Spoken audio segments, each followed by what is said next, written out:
Hello everyone, কি অবস্থা সবার? আশা করি সবাই ভালো আছেন এবং সুস্থ আছেন। প্রথমেই ক্ষমা চাচ্ছি আমার এই ভয়ানক ভয়েসের জন্য, কারণ আমার বেশ কিছুদিন যাবৎ ঠান্ডা লাগছে। ঠান্ডা লাগার ফলে আমার এরকম ভয়েস আপনারা শুনতে পাচ্ছেন। তো যাই হোক, চলুন ভিডিওটি শুরু করি। আপনারা যারা প্রতিনিয়ত আমার ভিডিও দেখেন তারা সকলেই জানেন যে আমি এতদিন ছিলাম কুষ্টিয়াতে। তো আজকে আমি কুষ্টিয়া থেকে যাচ্ছি পাবনাতে। কুষ্টিয়া যাওয়ার যে ভিডিওটি আপনারা দেখেছেন সেটি মূলত ছিল বাসে করে যাওয়ার ভিডিও।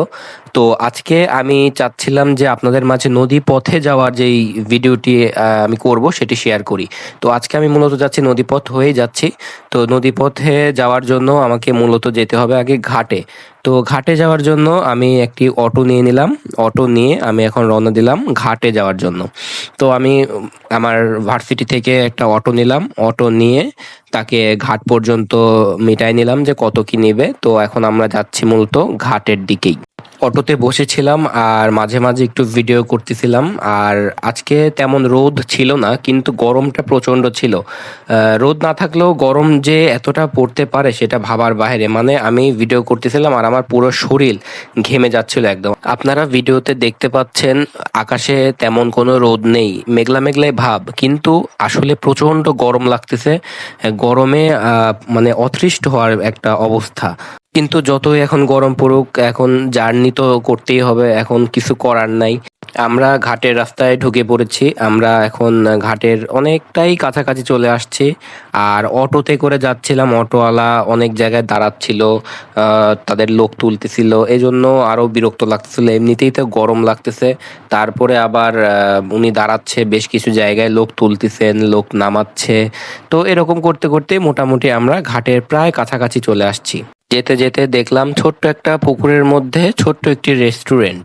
মোটামুটি ভালোই শুনছিলাম লোক হয় এখানে, কিন্তু কখনো আসা হয়নি।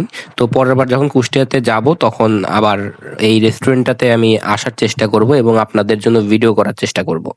আপনাদের সাথে কথা বলতে বলতে চলে আসলাম ঘাটে। এখন আমি অটো থেকে নামবো। নেমে গেলাম অটো থেকে। এখন আমি যাব হচ্ছে নৌকার টিকিট কাটার জন্য।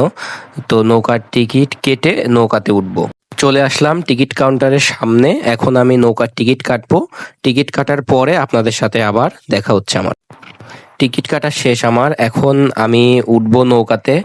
আপনারা সামনে যে নৌকাটা দেখতে পাচ্ছেন এই নৌকাটা করেই আমি এখন যাব পাবনাতে। এখনো লোক তেমন হয় নাই, লোক অনেক হবে তারপরে নৌকাটা ছাড়বে। এই জন্যই আর কি আমি নৌকায় পারাপার খুবই কম হই। শুধুমাত্র আজকে আপনাদের সাথে ভিডিও শেয়ার করার জন্য আমি নৌকা হয়ে নদীপথে যাচ্ছি। তাছাড়া আমি নদীপথে খুব একটা যাওয়া আসা করি না। নৌকায় অনেক ঝামেলা হয় লাগে আমার কাছে আর কি। অনেক লোক নিবে তারপর আর কি নৌকা ছাড়বে, এই জন্যই আমি যাই না। এখনো পুরা নৌকা ফাঁকা।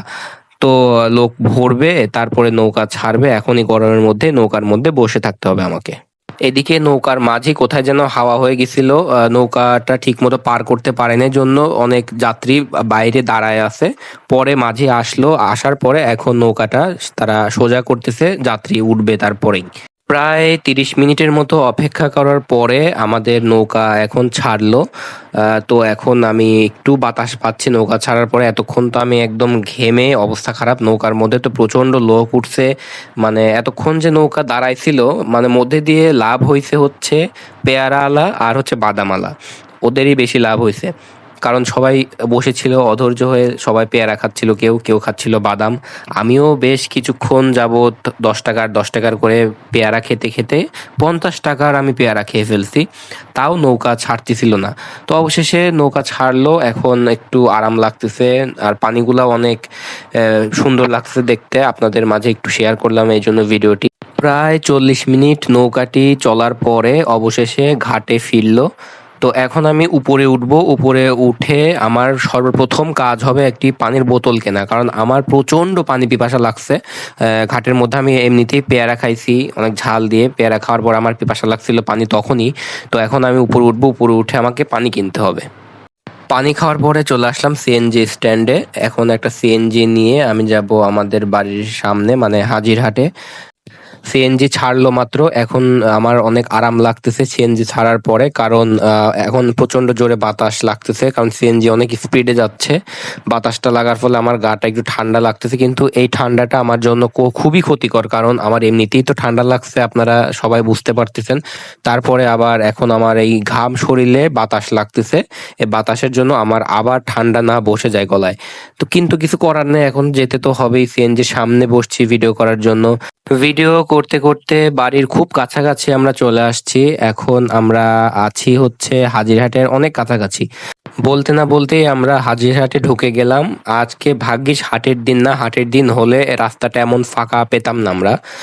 এখন আমি স্মুথলি যেতে পারছি। আমার বাড়ির সামনে ওই যে আপনারা দেখতে পাচ্ছেন যে 5 তলা একটা বিল্ডিং, এখনো যে কনস্ট্রাকশনের কাজ চলতেছে, এই যে বিল্ডিংটা, এই বিল্ডিংটাই হচ্ছে আমাদের। তো এখন সিএনজি এখানে দাঁড়ালো, এই বিল্ডিং এ এখন ঢুকবো। ঢুকতে গিয়ে দেখি যে আমার পাশের ফ্ল্যাটের এক ছোট ভাই আসতেছে, আমাকে দেখে হাসতেছে। তো আমি এখন উপরে উঠতেছি। তো যাই হোক, আর ভিডিওটি বড় করব না। আপনারা সবাই ভালো থাকবেন, সুস্থ থাকবেন, টেক কেয়ার, আল্লাহ হাফেজ।